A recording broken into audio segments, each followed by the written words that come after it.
shojnë burimet tona natyrore, nga Zellgjogjaj deri Kurtari, nga Vjosa, në Sazan, Zvërnecë në Art, në Mat, e Fushniper, për gazetarët që përrezistojnë intimidimeve dhe pushimeve nga puna për të vërtetën, për takatin shpirtëror të aktivistëve e aktivisteve që ju duhet me mbledh forcat për protesta çdo ditë, se çdo ditë ka një skandal.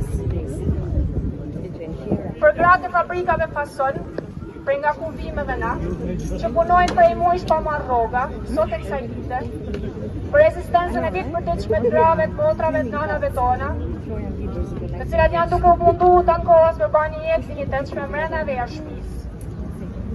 Për përpjekjet e motrave tona në Kosovë e në Gjerë, kundër dhunës sistemore, kundër feminicidit, indiferencës e heshtjes si format më qeta të saj, për vetveten të mpakur që ka guxim me folë edhe këtu, për Palestinën, të cilës gjenocidi ja pamundson jetën si përpjekje të pareshtur për liri, për Iranin, për Ukrainën,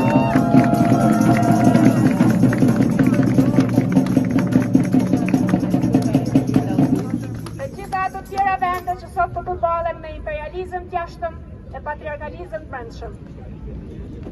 Kjo është një fjalë që vjen nga grupi aktivistëve të Kamzës, dhe kur flasim për sistemin patriarkal, nuk duhem me lam disa figura, pa i përmend, të cilat e bajnë shumë edhe më shumë të prekshëm edhe na e sjellin parasysh. U përmend ligji që ka kaluar në parlament nga një parti të cilën nuk duhet me harru pa e kritiku, sepse kur flasim për sistemin patriarkal, nuk mundemi me anashkalu surratin të fjalorin të Auland Ballës.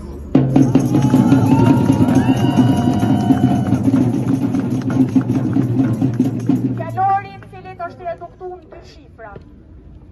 Po shtërësit vështirë klasifikueshme të Edi Ramës. Cili?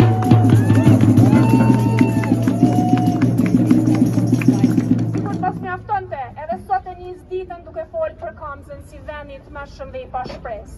E vetë me gjatë